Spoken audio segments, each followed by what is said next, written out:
नमस्कार मित्रों, मैं आपसे अभी तक जो बातें किया हूँ उसमें जीवन के आयामों के बारे में बात किया हूँ। मुख्य 3 आयाम बताया हमने, व्यक्तित्व विकास, आर्थिक आज़ादी और उत्तम स्वास्थ्य। इन तीनों चीज़ों की आवश्यकता हमारे जीवन में हमेशा से रही है।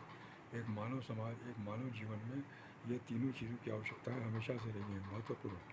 लेकिन हमें जो है वो कुछ और बताया गया था, इसलिए हम थोड़ा दिग्भ्रमित हो गए थे, हम अपने रास्ते से हट गए थे।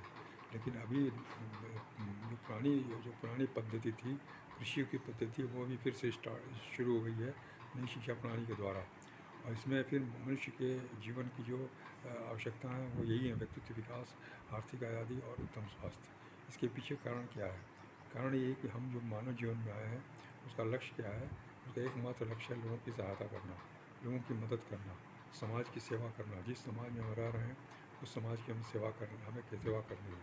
सेवा करने के लिए हमारे पास क्षमता होनी चाहिए, हमारे दिमाग फ्री होने चाहिए, हमारा समय फ्री होना चाहिए और हमारा शरीर साथ देना चाहिए, शरीर बेहतर होना चाहिए। ये 3 चीज़ों की आवश्यकता है। हमारी बुद्धि ठीक होनी चाहिए, हम इस बौद्धिक स्थिति में हों कि हम दूसरों को लिफ्ट कर सकें, दूसरों को ऊंचा उठा सकें, क्योंकि हम ऊंचा उठेंगे तो ही हम दूसरे को उठा सकते हैं। दूसरे, हम अपने समय और पैसे की आज़ादी लेंगे तो समस्याओं, जीविकोपार्जन से हम लोग निकल सकते हैं, समय का हम यहाँ से लगा सकते हैं।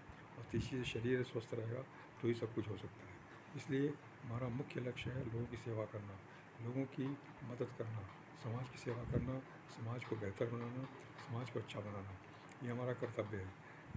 इसी उद्देश्य से हम इस जीवन में आए हैं। ईश्वर ने जब भी मनुष्य जीवन धारण किया, चाहे वो राम के रूप में या कृष्ण के रूप में, उन्होंने ये उदाहरण दिया कि हमें लोगों की रक्षा करनी है, लोगों की सहायता करनी है, लोगों की मदद करनी है। उन्होंने पूरे जीवन भर राजपाट त्याग करके वो जंगल में गए और 14 साल तक उन्होंने लोगों की सेवा की। उसके बाद राजपाट लेने के बाद भी उन्होंने लोगों की सेवा की, समाज की सेवा की। कृष्ण ने भी वही किया। राजपाट करते हुए, राजा रहते हुए उन्होंने बहुत बड़ी शिक्षा दी मानव समाज को, ताकि मानव समाज का कल्याण हुआ। ये इसलिए हमें भी ये काम करना है। उनका एक ही मात्र उद्देश्य था कि हमें ये दिखाना हमारा उद्देश्य क्या है, हमें जीवन भर करना क्या है, जीवन में हम क्यों आए, हम जीवन में इतनी सारी संपत्तियां लेकर के, इतनी सारी संपन्नता लेकर के, इतनी सारे सामर्थ्य लेकर क्यों आए हैं, इसका क्या उद्देश्य है। तो इसका एकमात्र उद्देश्य है कि हम लोगों की अधिक से अधिक सहायता करें, उनके परेशानियों को दूर करें, उनकी समस्याओं को हल कर सकें, उनके अंदर की क्षमताओं को जगाएं, ताकि वो भी हमारी तरह योग्यतम स्तर पहुँच सके। यही हमारा लक्ष्य है। इसी के लिए हमें इन तीनों चीज़ों की आवश्यकता है। बौद्धिक विकास होना चाहिए, ताकि हमारा बौद्धिक विकास होगा तो हम दूसरे को बौद्धिक विकास दे सकते हैं, उन्हें विकसित करने में मदद कर सकते हैं। अगर हम आर्थिक रूप से आज़ाद रहेंगे तो हमें पैसे की चिंता नहीं होगी, समय की चिंता नहीं होगी। हम अधिक से अधिक समय और पैसे का उपयोग जो है वो अपने बलबूते पर समाज सेवा में कर सकते हैं, लोगों की सेवा में कर सकते हैं। और तीसरी चीज़, शरीर हमारा स्वस्थ रहेगा तभी हम कोई काम कर सकते हैं, या हम उदाहरणीय बन सकते हैं। अगर हम खुद ही बीमार रहेंगे, हम ही अस्वस्थ रहेंगे, तो लोग हमें अनुकरण नहीं करेंगे, बल्कि लोग हमारी हंसी उड़ाएंगे, हमारे की कहे हुए बातों को नहीं मानेंगे। इसलिए, और हम कर भी नहीं सकते, एक समय के बाद हम खुद ही अक्षम हो जाएंगे, खुद ही असमर्थ हो जाएंगे काम करने से, तो ये हमारा लक्ष्य पूरा नहीं होगा। इसलिए हमें ये तीनों चीज़ों की आवश्यकता है, और तीनों चीज़ें यहाँ से मिल रही हैं। आर्थिक आज़ादी का मतलब यही हमने जैसे बताया कि समय और पैसे की आज़ादी, समय और पैसा दोनों हमारे पास उपलब्ध रहे और हम अपने लक्ष्य के लिए काम करें, मानव समाज के विकास के लिए काम करें। यही उद्देश्य है हमारा। इसीलिए आर्थिक आज़ादी चाहिए। आर्थिक आज़ादी सिर्फ लेकर के हमें आराम तलबी नहीं करनी है, हमें सिर्फ कंफर्ट जोन में नहीं रहना है, हमें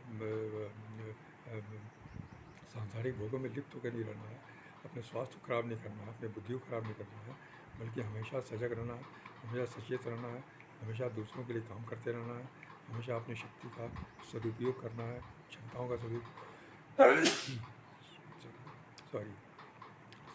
क्षमताओं का सदुपयोग करना है।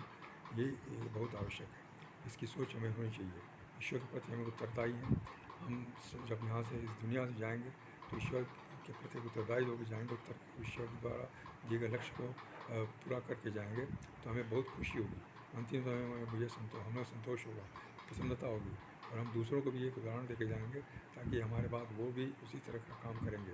इस तरह से ये एक कंटिन्यूअस प्रोसेस बन जाता है। इस तरह से एक लगातार चलने वाली प्रक्रिया बन जाती है। जितने महान लोग बने हैं उन लोगों ने यही दिखाया कि लोगों की सेवा की, उन लोगों ने लोगों की मदद की, सहायता की, समाज की सेवा की, चाहे वो वैज्ञानिक विज्ञान के क्षेत्र में हो, व्यापार के क्षेत्र में हो, धर्म के क्षेत्र में हो, समाज के क्षेत्र में हो या स्वास्थ्य के क्षेत्र में हो, कहीं भी होंगे वो उन्होंने हमेशा हमें प्रेरित किया कि समाज की सेवा करनी है, समाज को मदद करनी है, समाज के लिए काम करना है, दूसरों के लिए काम करना है, अपने को इतना समर्थ बनाना है, इतना सक्षम बनाना है कि हम दूसरों की सेवा अच्छे से कर सकें। यही हमारा उद्देश्य है और इसी के लिए हमें तीनों चीज़ों की आवश्यकता है। आप जितनी पुस्तकें पढ़ेंगे उसमें सब में यही चीज़ लिखा हुआ है कि लोग महत्वपूर्ण हैं, इंसान महत्वपूर्ण है, उसके बाद ही बाकी चीज़ें महत्वपूर्ण हैं। चाहे ईश्वर भी भगवान के रूप में ही, ईश्वर भी जो इंसान के रूप में ही ईश्वर हमारे सामने बैठा हुआ है। इसलिए हम इंसान को ईश्वर समझें, ईश्वर को इंसान को ही हम भगवान समझें तो हमारा बहुत बड़ा कल्याण होगा। और हम बाकी प्रकृति की चीज़ों को भी हम सुरक्षित रखेंगे।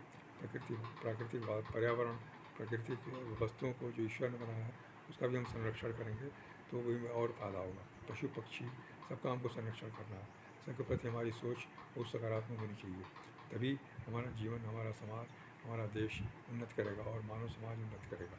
यही हमारा विकास, यही हमारा लक्ष्य होना है, लक्ष्य रखना है और इसी के लिए हमें इन तीनों चीज़ों की ज़रूरत है।